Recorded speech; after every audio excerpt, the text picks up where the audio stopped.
Halo semuanya. Kami dari kelompok 4 berdirinya kami di sini untuk mempresentasikan hasil diskusi dari kelompok kami, bukan untuk mempresentasikan perasaan kami ke seseorang. Tak kenal maka tak sayang, jika sudah sayang maka jangan ditinggal. Kenalkan, kami dari Fakultas Ekonomi dan Bisnis, Prodi Manajemen. Perkenalkan, nama saya Veronica Yunita Ferdinalaya sebagai koordinator dan moderator dan sekaligus sebagai penyaji pertama. Nama saya Vanamadi Halawa sebagai presenter sekaligus penyaji kedua. Nama saya Alfianis Putri Mandasari Terangbanua sebagai tanya jawab sekaligus penyaji ketiga. A few moments later. Keamanan data konsumen, e-commerce. Teman-teman tahu apa itu e-commerce? E-commerce adalah segala kegiatan jual beli atau transaksi yang dilakukan menggunakan sarana media elektronik atau internet. Contoh e-commerce yang sering kita gunakan yaitu seperti Shopee, Bukalapak, ataupun Tokopedia dan lain-lainnya. Tujuan utama dari e-commerce ini yaitu karena bisa menjangkau pelanggan di berbagai lokasi geografis, bahkan secara internasional, dan meningkatkan penjualan dengan kenyamanan berbelanja online, serta penyediaan informasi produk. Bisnis dapat memberikan informasi yang lengkap dan akurat tentang produk atau layanan mereka kepada pelanggan, dan masih banyak lagi tujuan lainnya. Kita tahu bahwa e-commerce semakin berkembang pesat di Indonesia. Namun, semakin banyaknya pengguna e-commerce juga membuka peluang kejahatan siber. Oleh karena itu, sangat penting untuk menjaga keamanan data konsumen. Ya, e-commerce memang berkembang pesat di Indonesia.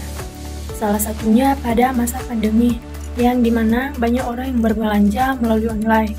Karena pembatasan pergerakan dan penutupan toko juga untuk menghindari paparan COVID-19 di lingkungan umum. Sehingga banyak sekarang orang yang berbelanja melalui online. Namun semakin banyaknya pengguna e-commerce juga membuka peluang kejahatan siber. Maksud dari kejahatan siber ini merujuk pada tindakan kriminal yang dilakukan dengan menggunakan teknologi komputer dan jaringan internet untuk menjangkau berbagai aktivitas ilegal yang melibatkan komputer, sistem informasi, dan data. Salah satu contoh dari kejahatan siber ini yaitu salah satunya seperti mengambil informasi pribadi seseorang, seperti nomor kartu kredit atau informasi login dan menggunakannya tanpa izin. Keamanan data konsumen. Data konsumen yang disimpan oleh e-commerce meliputi informasi pribadi seperti nama, alamat, nomor telepon, dan informasi finansial seperti nomor kartu kredit. Keamanan data konsumen harus dijaga dengan baik untuk menghindari penyalahgunaan data oleh pihak yang tidak bertanggung jawab. Keamanan data konsumen adalah prioritas penting dalam dunia digital, mencakup perlindungan informasi pribadi seperti nama, alamat, nomor telepon, dan informasi keuangan. Organisasi dan perusahaan harus mengambil langkah-langkah untuk melindungi data konsumen dari akses yang tidak sah, peretasan, atau server. Hal ini termasuk menggunakan enkripsi, mengikuti praktik keamanan TI terbaik, dan mematuhi peraturan privasi data yang berlaku. Pelanggaran keamanan data konsumen dapat menimbulkan konsekuensi serius, termasuk kerugian finansial dan reputasi yang rusak.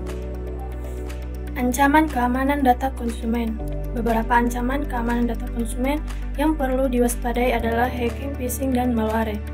Hacker dapat mencuri data konsumen dengan meretas sistem keamanan e-commerce. Phishing dilakukan dengan mengirimkan email palsu yang mengelabui konsumen untuk memasukkan informasi pribadi. Malware dapat mencuri informasi dari komputer konsumen.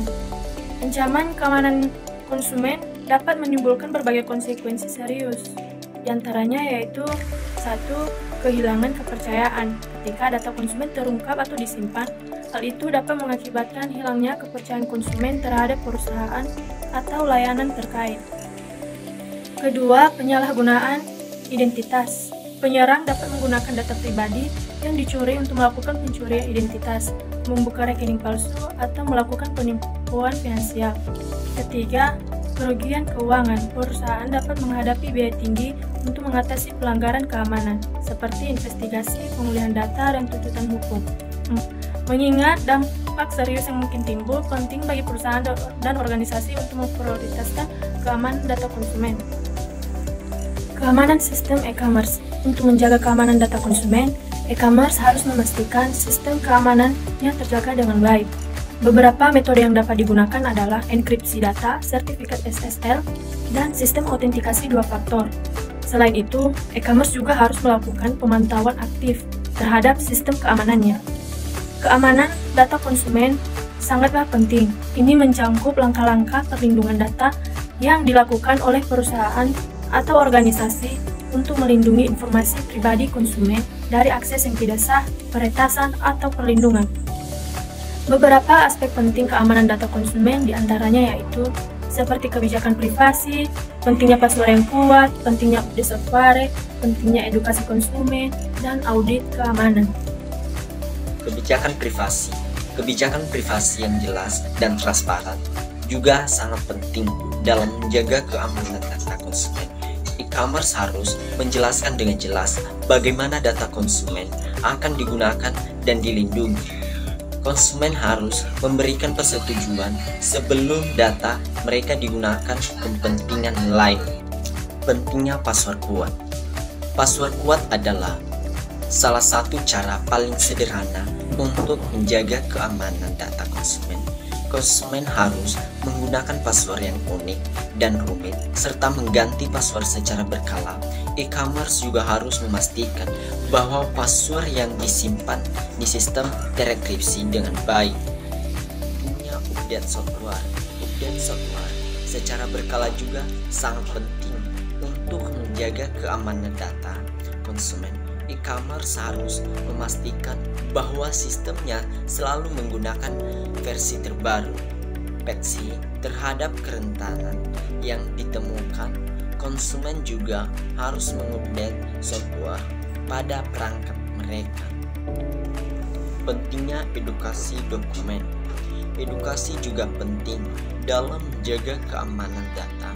E-commerce harus memberikan edukasi kepada konsumen tentang menjaga keamanan data mereka, seperti tidak membagikan password dan tidak mengklik tautan yang mencurigakan.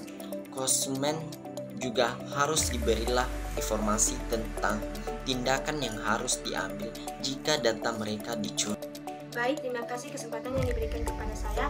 Di sini saya akan menjelaskan mengenai SWOT analisis. Saya akan menjelaskan yang pertama strengths. Di dalam strengths ada beberapa macam. Yang pertama, 5 kekuatan internal. Yang kedua, ada 5 kelemahan internal. Yang ketiga, ada 5 kesempatan internal. Nah, yang pertama kita akan membahas mengenai 5 kekuatan internal.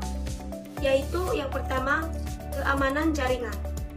Keamanan jaringan terdiri dari taktik yang diterapkan untuk mencegah dan memantau akses yang tidak sah, penyalahgunaan, modifikasi, atau penolakan jaringan.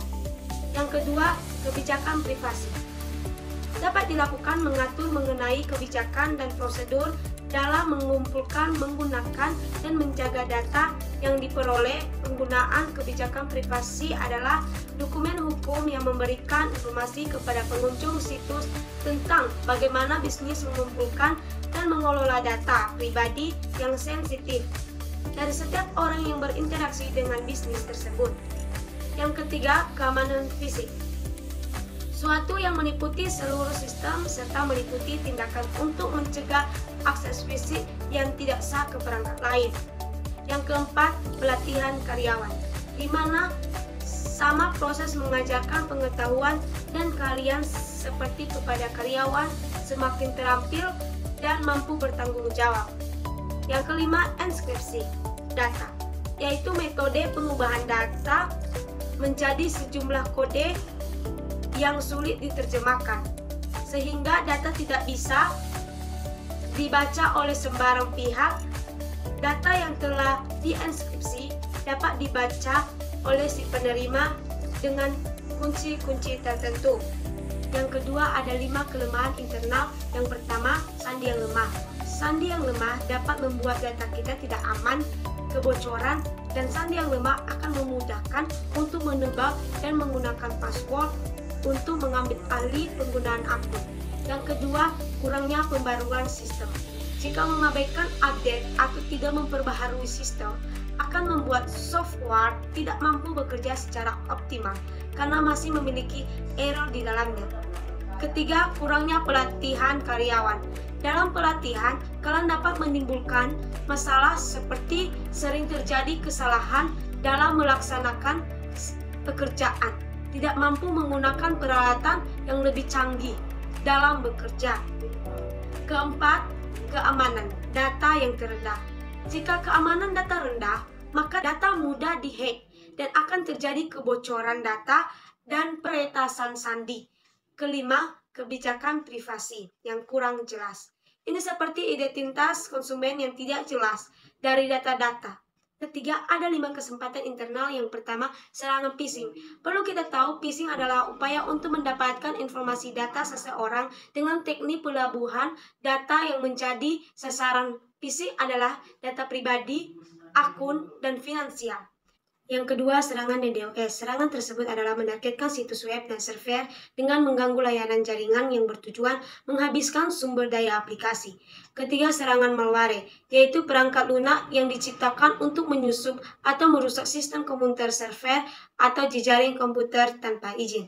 Keempat, penyalahgunaan data. Penyalahgunaan data bisa menjadi sikap memenuhi unsur perbuatan pidana seperti tindak pidana pencurian dan penipuan, serta lainnya, dari sisi unsur objek maupun subjek. Kelima, jaringan yang lemah, meliputi tindakan untuk mencegah akses yang tidak sah ke jaringan dan melindungi jaringan dari serangan siber atau kejahatan. Jika keamanan jaringan lemah, maka hackers bisa masuk melalui celah yang ada. Yang keempat, ada 5 ancaman eksternal, yaitu yang pertama, spam. Penyalahgunaan sistem pesan untuk mengirim berita iklan dan keperluan secara massal. Kedua, carding, yang menggambarkan penggunaan kartu kredit secara ilegal. Yang ketiga, phishing, penipuan yang dicirikan dengan percobaan untuk mendapatkan informasi yang seperti sandi dan kartu kredit. Keempat, DDoS. Pelaku di balik serangan ini memanjiri siklus lalu lintas yang salah sehingga fungsional situs web semakin buruk. Sekarang kita akan masuk pada SWOT strategi. Ada 4 macam SWOT strategi. 1. Strategi opportunity. Strategi opportunity adalah peluang kekuatan dalam pengamanan data konsumen, meliputi akurasi data, autentikasi 2 faktor, pemantauan aktivitas, penggunaan data, manajemen akses. Perusahaan harus memanfaatkan teknologi yang tersedia untuk meningkatkan keamanan data konsumen. 2. Strategi weakness. Strategi weakness adalah menjaga keamanan data konsumen. Kita harus memiliki strategi, yaitu dengan menerapkan akurasi yang kompleks, memperbarui sistem secara rutin, dan melakukan pelatihan keamanan untuk karyawan. 3. Strategi thrift. Strategi thrift adalah melindungi data konsumen dan e-commerce. Salah satunya adalah dengan menggunakan secure software layar untuk enkripsi data, dan perusahaan juga harus memiliki kebijakan privasi yang jelas dan transparan. 4. Strategi trade. Strategi trade adalah menggunakan kata sandi yang kuat agar data konsumen di e-commerce tidak mudah dihack. Demikianlah presentasi kami. Ada pepatah berkata, jika ada jarum yang patah, maka jangan disimpan di dalam peti. Jika ada kata-kata yang salah, maka jangan disimpan di dalam hati. Sekian dan terima kasih. Yahoo!